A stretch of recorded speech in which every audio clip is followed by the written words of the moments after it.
In this video, we are going to walk through the process of net profiling my Ci64 device.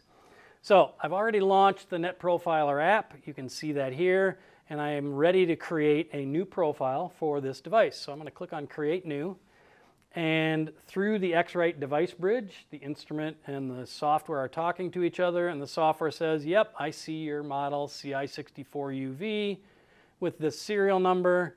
Okay, and I can go ahead and select this device to go and profile it. Now, the next step is that I have to tell it about the NP standard.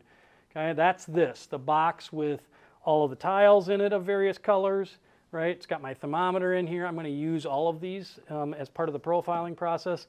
By the way, you will also need this that comes with those tiles.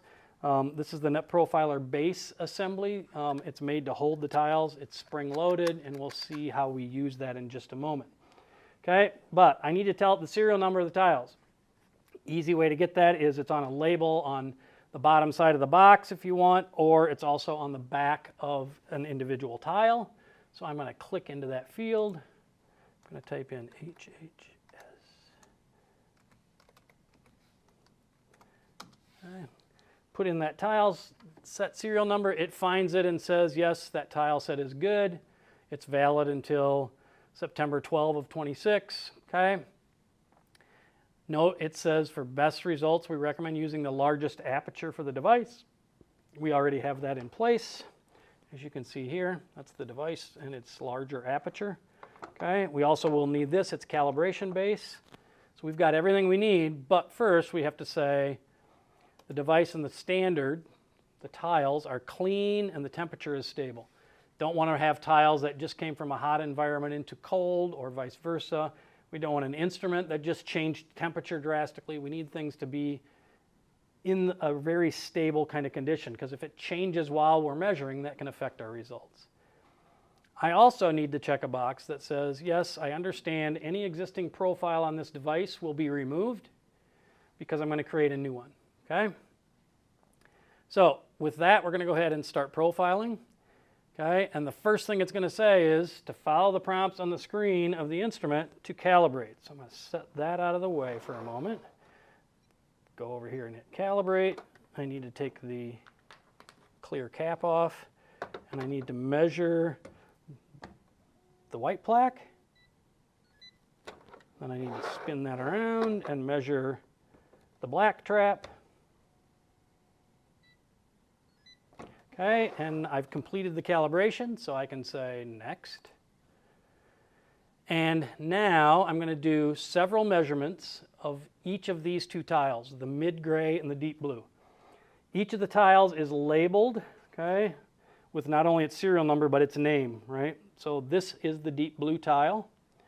Okay, to measure that, I'm going to put it into this holder. You'll notice that the tiles have a little notch out of them. Okay, that notch fits in right where this arrow and this little peg are sticking up. So there's really only one way the tile can go on, and that's to align that. Why is that important? Because we need to measure the same spot every single time. So I'm going to position this, I'm going to put it in there, and I'm going to prepare to hold down for a while, because as it says, it's going to take several measurements on each tile. So let's press it down. I tend to do it like this with two hands and hold, because it's going to measure it 22 times in a row. Okay? It's just done it twice. So I need to hold. If I let up, it's going to interrupt the process, and we can't let that happen. We need to measure it all 22 times. So I will hold this while it measures 22 times, and then once it's done with the blue, we will repeat that process with the mid-gray.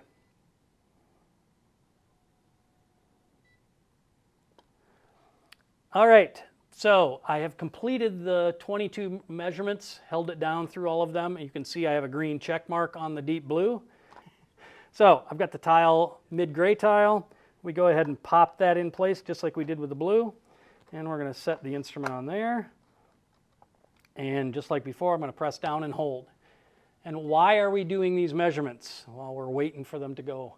We need to validate, first off, that this instrument is capable of taking an accurate color measurement.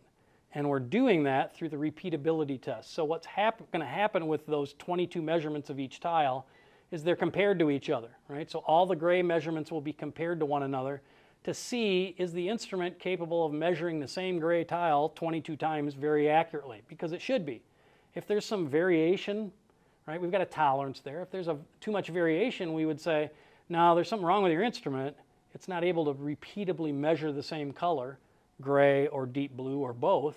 And if that were to happen, we would actually stop the profiling process and tell you that your instrument likely needs service and not be able to be profiled. Hopefully, we'll continue to see a green check mark that tells us we've measured and it's measured successfully. At the end of the entire profile process, we'll be able to look at a certificate that tells us the actual drift values or the repeatability values of each of these two tiles as we're taking these 22 measurements. We are done, and we have a green check mark from both the mid-gray and the deep blue. And that means we're able to move on to the next step, okay, which is calibrate. So grab the device, as it says, put it into calibration mode, measure the white, spin and measure the black. Okay, we have calibrated successfully, so we can continue. Now we're going to measure all of the tiles. Again, using the same tile holder block. We're going to take measurements of each tile, but before we can measure, notice that button is inactive. Okay, I need to enter the temperature of the NP standard as displayed on the thermometer in the box. So in here is a thermometer. This one happens to be at 70.5. I'm entering it in Fahrenheit. If you choose to enter yours in Celsius, it's okay. It handles the number either way. It can understand which one you're entering based on the number you're typing in. So 70.5, click the check mark. I've got an edit button if I realize I made a typo and need to fix it. But as soon as I've identified that temperature, I can now measure these. And you'll notice it says order of measuring does not matter, which is great because I'm going to just grab these out of the box in the order that they're there and take the instrument, press it down, take a measurement, and it will instantly tell me, oh, you measured the deep blue. Here's the delta E for that deep blue. Okay, now I'm going to measure whatever this next tile is. I'm not even really paying attention to which color it is. I just know I have to measure them all. Okay, so I measured the dark gray. Again, we get a delta E both included and excluded.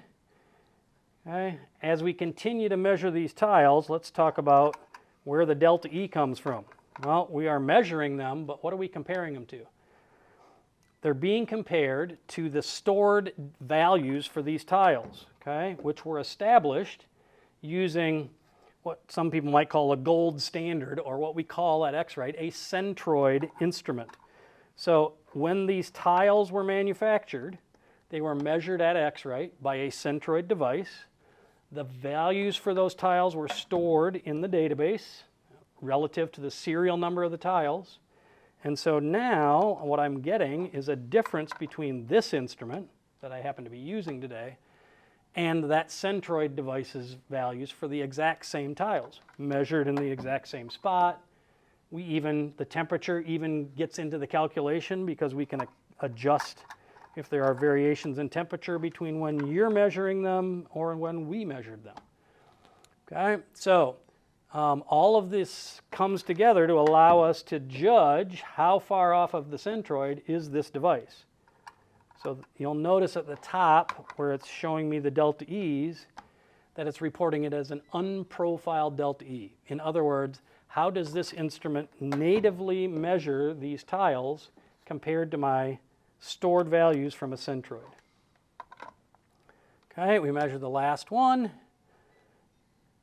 And they're all green check marks, meaning I have measured them all correctly.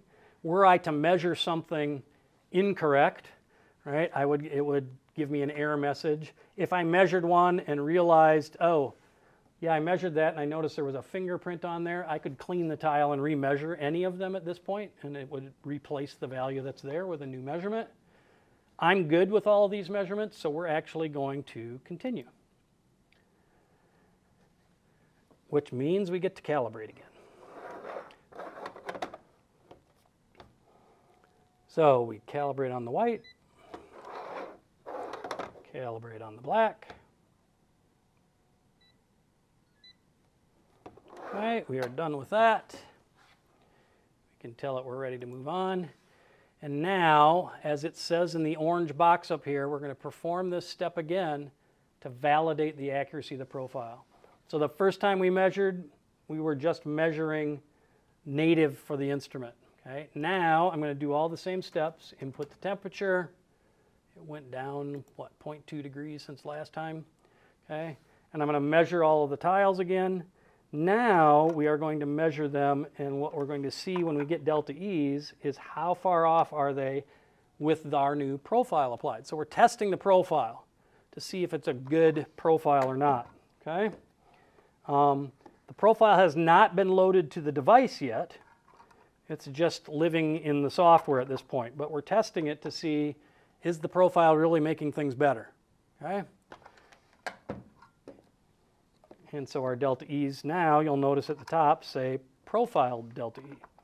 The good news is at the end, in the certificate I mentioned earlier, the report that we get, it will show us both the unprofiled and the profiled delta E's, so we can see the improvement that has been made with the application of a profile.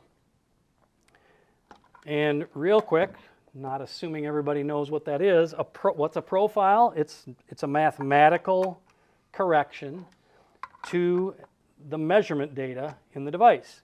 So we are mathematically correcting it to more closely match our centroid instrument, because we know how it measured on these 8 tiles relative to that centroid instrument. Okay, so we are adjusting it, allowing it to measure better. We've got 2 more tiles to measure here in the validate step.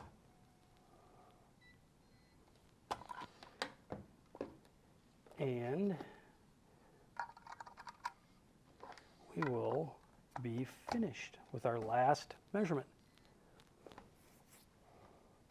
All right, everything is green. That's good. It means that we didn't have any failures anywhere. And if I hit next, watch the screen because it's only there for a brief bit. It's going to tell us that it's validating the profile, okay? And it is sending the profile, if it validates, if it's identified as a good profile, which it is, big green check mark, it says profile is now active on your device. So on my device, I can literally see that there's a green NetProfiler icon right on the top of the measurement of the bar in the window to be able to report that. All right, so we've got the icon on the device. We know the profile is there and loaded, and it even says, right, NetProfile is now active on your device and valid for the next 30 days. NetProfiler profiles are good for 30 days, okay? So let's go ahead and view the report a moment. That's the certificate I was talking about earlier. You'll see it's a certificate of performance. It says it's certified. That means it passed NetProfiler. Here are the repeatability. Remember that when we had to hold the instrument down and do that series of measurements. On the gray, it expected that the variability amongst those 22 measurements was a max of 0.1 delta E. We actually were at 0.007, so extremely repeatable. For the deep blue, the expected max would be 0.25, and we were repeated at 0.005. So again, an extremely repeatable instrument. So we knew going in that instrument's good in how it, and repeatably measuring the same thing. Okay, here's our unprofiled and our profiled values. You can see we made a slight improvement in specular component included from 0.17 to 0.15. A much bigger improvement in specular excluded from 0.31 to 0.13. Okay, so it did improve that. It has all of the details about how this was done, what instrument, what date and time it was done by, who the person is that ran the test, and all of that.